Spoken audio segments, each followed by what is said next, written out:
Good morning, afternoon, everyone. I'm excited to share with you how I harnessed the wind, a story of ingenuity, resilience, and clean energy. This presentation will take you through an inspiring journey of innovation and determination in the quest for sustainable solutions. Let's dive in. Here we have an introduction to William Kamkwamba. He is a young inventor from Malawi, known for his remarkable achievement of building a windmill to generate electricity for his village. This was no small feat, especially considering the energy challenges faced by his rural community. The image on the left gives us a portrait of William, connecting his story to the real person behind this inspiring innovation. Understanding where he comes from helps us appreciate the impact of his work even more. Here, we see a glimpse into life in rural Malawi, highlighting some of the key challenges faced by the community. First, limited infrastructure is a major issue. Many areas struggle with access to clean water, reliable electricity, and proper roads, making daily life and development difficult. Next, subsistence farming plays a central role, with most families relying on small-scale farming to provide food and income, emphasizing how critical agriculture is to their survival. Lastly, daily challenges are made even tougher by climate variability, which not only affects harvest yields, but also disrupts schooling and makes electricity supply unpredictable. Together, these factors paint a complex picture of resilience amid hardship in rural Malawi. Here we see the profound impact of famine and poverty depicted through four critical areas. First, severe drought led to widespread crop failures, which drastically cut down food availability for both families and the wider community. This naturally created a ripple effect, as schools were often forced to close, disrupting children's education and their overall development. Household hardship intensified, with many families struggling to cope due to limited access to basic services, making daily survival even more challenging. Ultimately, the famine affected millions, profoundly impacting regional health and social stability, underscoring the scale and severity of the crisis. The image to the left, showing cows grazing in a dry, arid landscape, visually represents the harsh environmental conditions contributing to this situation. Here we see how William's curiosity drove his self-education through three key approaches. First, reading library books was a major source of knowledge for him. These books fueled his curiosity and gave him the foundation to explore new ideas. Second, he didn't just stop at reading, he conducted practical experiments. By testing his ideas hands-on, he was able to deepen his understanding and learn from real-world results. Finally, local mentors played an important role by offering guidance and support throughout his learning journey. These mentors helped him stay on track and provided valuable advice. Together, these elements highlight how curiosity, practice, and support combined to shape William's educational path.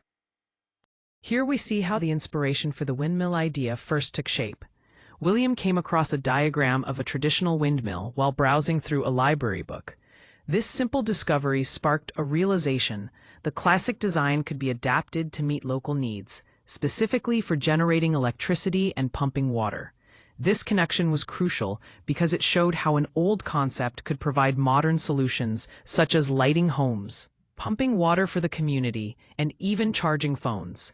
This moment in the library was the seed that grew into a practical and valuable innovation.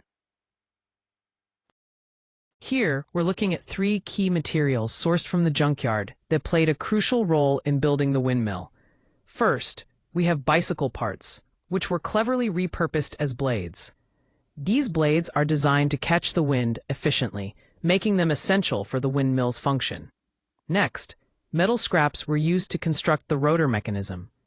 This mechanism is vital because it transfers the motion generated by the blades, enabling the windmill to work. Finally, the workshop setup provided the environment needed to assemble and refine all these components. Having a dedicated space ensured the parts were put together precisely and effectively.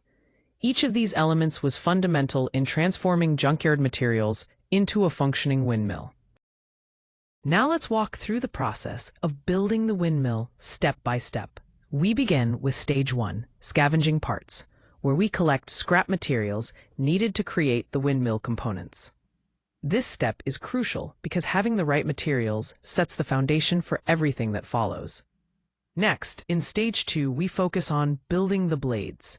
Here we carefully assemble metal blades designed to capture wind efficiently, maximizing the windmill's performance. Moving to stage 3, we assemble the generator by putting together smaller generator parts.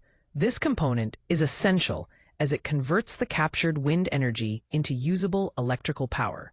Finally, stage 4 involves the installation, where we securely mount the fully assembled windmill on the tower, completing the setup and preparing it for operation. Each stage builds on the previous one, making sure the windmill works effectively from start to finish. Here we focus on 2 major challenges we faced during the project. First, the social obstacles. Many villagers were initially skeptical and doubted whether the project would truly bring value or be feasible. Their concerns posed a significant barrier that we had to patiently address through clear communication and engagement. On the technical side, we encountered setbacks and resource shortages. These issues caused failures that were tough but necessary to deal with. Overcoming them required persistence and a willingness to iterate and improve continuously.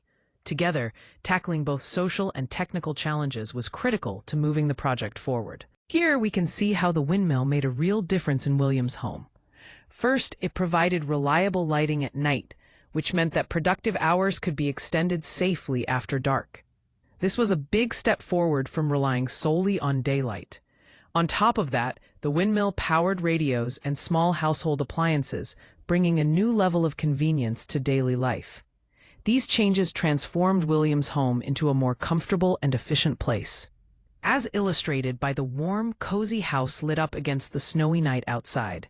The light bulb icon reminds us of the lighting benefits, while the plug icon highlights the power supplied to appliances. Together, these elements show how the windmill significantly improved everyday living conditions.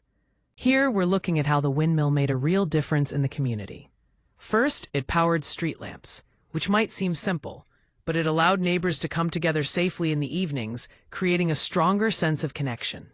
Then, it provided energy for pumping water, essential for both irrigation and household use, which is vital for sustaining the village's daily life and agriculture. Lastly, it enabled charging of phones and running small trades, which helped boost local businesses and entrepreneurship. This windmill wasn't just a source of energy.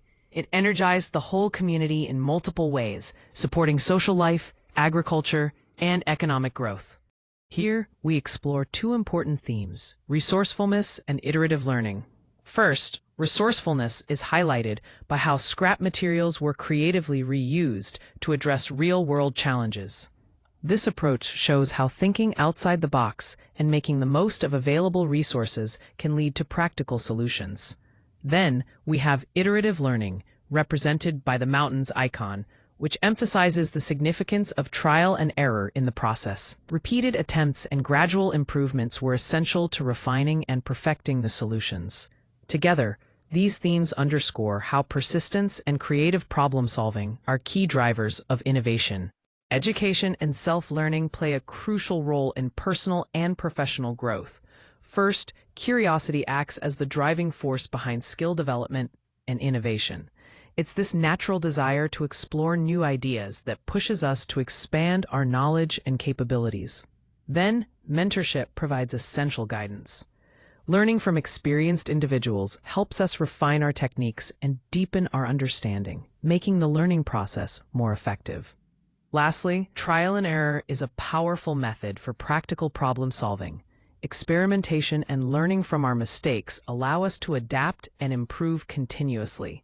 Together, these elements create a strong foundation for ongoing education and self-improvement. Here we see the significant role that renewable energy plays, especially at the community level.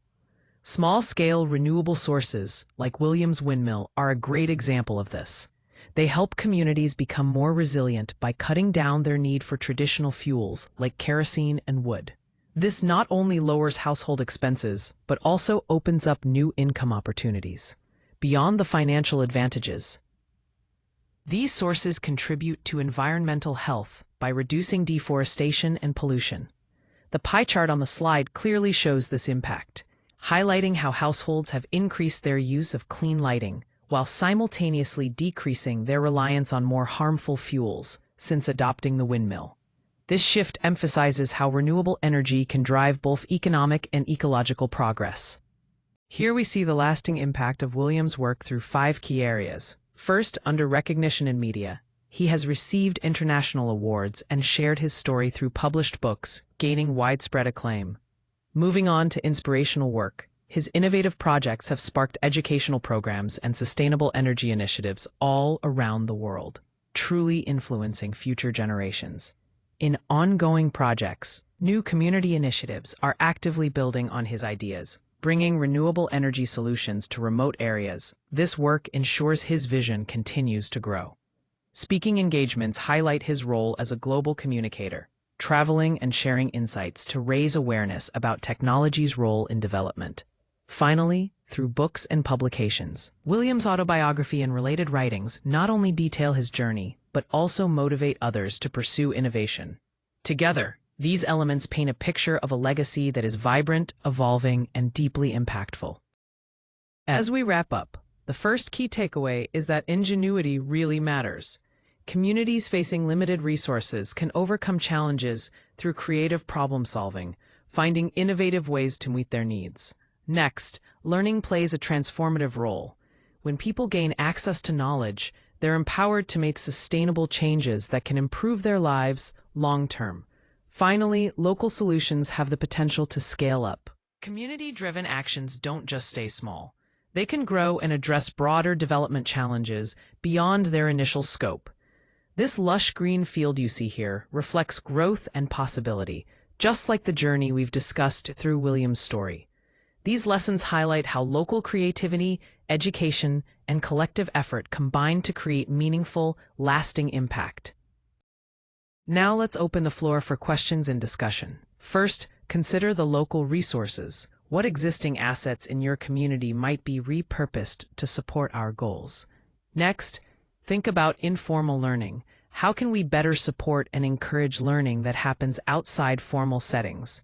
And finally, when it comes to scaling projects, which small renewable initiatives have the potential to grow effectively at a local level? I'm eager to hear your thoughts and explore these ideas together.